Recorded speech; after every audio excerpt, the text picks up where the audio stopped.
Hello दोस्तों, कैसे हैं आप लोग। Once again I welcome you all. मैं इंजीनियर अजय गुप्ता आप सभी लोगों का स्वागत करता हूं। दोस्तों, आज मैं आपको प्रोनाउन पढ़ाने वाला हूं। प्रोनाउन आखिर क्या है, बहुत सारे स्टूडेंट्स प्रोनाउन को नहीं समझते हैं, गलत तरीके से डिकोड कर लेते हैं। मैं चाहता हूं कि आप सीधे सीधे जुड़िए और आप सीखिए आज प्रोनाउन क्या होता है, कैसे काम करता है। आइए, प्रोनाउन की हम सबसे पहले सीखते हैं परिभाषा क्या है, डेफिनेशन क्या है, किस तरीके से प्रोनाउन काम करता है। प्रोनाउन की डेफिनेशन कहती है कि it is used in place of noun. Noun की जगह पर जिन शब्दों का इस्तेमाल होता है डियर, उनको हम प्रोनाउन बोलते हैं। मतलब प्रोनाउन नाउन के साथ नहीं आता, नाउन की जगह पर आता है। तो जिन शब्दों का इस्तेमाल नाउन की जगह पे हो, a word which is used in place of noun is known as pronoun, right. तो लिखा है it is used in place of noun, it is not used with noun.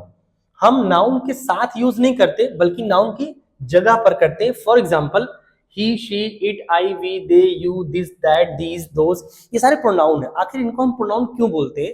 देखो, जैसे हमने आपसे कहा कि जैसे हम जो लिख रहे हैं ये ही, आखिर ही को प्रोनाउन क्यों बोल रहे हैं? प्रोनाउन बोलने का सीधा रीजन है कि जरूर ये किसी न किसी नाउन के स्थान पर आता होगा। ही किसके स्थान पर आता है? किसी मेल पर्सन के स्थान पर हम जिन शब्दों का इस्तेमाल करते हैं उसको ही बोलते हैं। तो मेल पर्सन कोई नाउन है, उस नाउन के लिए आपने क्या इस्तेमाल किया? ही। तो ही क्या होगा? प्रोनाउन। जैसे ही किसी मेल के लिए आता है वैसे ही शी किसी फीमेल के लिए आता है, तो ये भी प्रोनाउन हो गया। वैसे इट किसी नॉन लिविंग थिंग के लिए आएगा। आई हम पर्सनली अपने लिए किसी पर्सन के लिए बोल सकते हैं, मेल फीमेल किसी के लिए बोल सकते हैं। तो कुल मिला के ये जो वर्ड लिखे गए हैं, this, that, these, those, you, they, ये सब के सब किसी न किसी नाउन के लिए इस्तेमाल होते हैं, नाउन की जगह पर आते हैं, इसलिए इनको हम प्रोनाउन बोलते हैं। दिमाग में सेट करिए कि ये प्रोनाउन होते हैं, ये जानते तो हैं, ये जानिए क्यों प्रोनाउन बोलते हैं, क्योंकि ये नाउन के स्थान पर आते हैं, नाउन की जगह पर आते हैं। छोटा सा एग्जाम्पल से अपनी बात को समझने सीखने का प्रयास करते हैं। देखिए, मैंने कहा लिखा है this is a broken chair. आखिर ये दिस किसके स्थान पर आ रहा है? ये दिस बता रहा है इस चेयर के बारे में कि sir this is a broken, ये टूटी हुई है। कौन टूटी हुई? ये कुर्सी। तो दिस किसके लिए आ रहा है? चेयर के लिए। चेयर क्या है? नाउन। और नाउन की जगह पे जिन शब्दों का इस्तेमाल होगा उनको क्या बोलेंगे? प्रोनाउन। इसका मतलब ये दिस क्या हो गया डियर? ये प्रोनाउन हो गया। ये दिस क्या हो गया? प्रोनाउन हो गया। फिर लिखा है I have broken this chair. I have broken this chair. इस बार आप देखिए, चेयर नाउन है, चेयर नाउन है, और नाउन के साथ दिस लगा हुआ है कि नाउन के स्थान पर? तो आप कहेंगे सर नाउन के साथ लगा हुआ है। देखिए, ये नाउन है और नाउन के साथ बैठा है। भाई कोई दो लोग ऐसे ऐसे बैठे हैं, हम क्या बोलेंगे? साथ में बैठे हैं, नाउन की जगह पे तो नहीं बोल पाएंगे।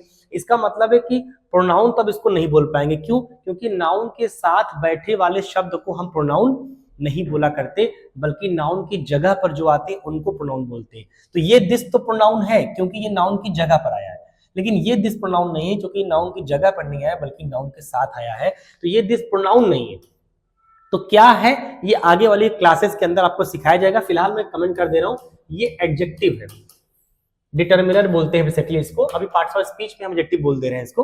तो अभी ये आगे डिफाइन किया जाएगा कि आखिर ये एडजेक्टिव कैसे है, वो मुद्दा अलग है। अभी आपको ये जानना है कि साहब ये प्रोनाउन है बट ये प्रोनाउन नहीं है। किस बात के बेसिस पे आप ये बोल पा रहे हैं कि सर जो नाउन के साथ आएगा उसको हम प्रोनाउन नहीं बोल सकते किसी कीमत पर, जो नाउन की जगह पे आएगा उसको हम प्रोनाउन बोलेंगे। तो ये नाउन की जगह पे आ रहा है इसलिए प्रोनाउन नहीं है, और ये नाउन के स्थान पर आ रहा है इसलिए प्रोनाउन है, राइट। आ जाओ यहाँ, फिर से वही बात, सम चेयर्स आर ब्रोकन। देखो, चेयर्स नाउन है, तो नाउन के साथ बैठा है सम, तो नाउन के साथ बैठे वाले शब्द को प्रोनाउन नहीं बोल सकते, गलत है, ये प्रोनाउन नहीं है। फिर से क्या है? वही एडजेक्टिव, इसी को बोलते हैं, बेसिकली डिटर्मिनर है ये। ठीक, आगे बताया जाएगा। फिर हमने कहा some of the chairs, chairs noun है। इस बार देखिए सम जो है इस चेयर के स्थान पर आ रहा है, कह रहा है कि some of the chairs are broken. इसका मतलब सारी चेयर्स ब्रोकन नहीं है, इसमें से जो चेयर्स हैं उसमें से कुछ ऐसी हैं जो चेयर ब्रोकन है। ये जो कुछ है, ये कुछ भी तो चेयर को इंडिकेट कर रहा है। जो सम है कहीं ना कहीं चेयर्स को रिप्रेजेंट कर रहा है। चेयर्स यहाँ है, इसकी जगह पर आकर ये इसको चेयर को रिप्रेजेंट कर रहा है, क्योंकि वो बोल रहा है some of the chairs are broken. इसका मतलब सारी चेयर्स ब्रोकन नहीं है, कुछ ब्रोकन है। तो कुछ का मतलब कौन? वो भी चेयर ही है। तो चेयर तो यहाँ लिखा है, तो नाउन की जगह पर आ रहा है, तो इसके लिए क्या बोलते हैं इसको?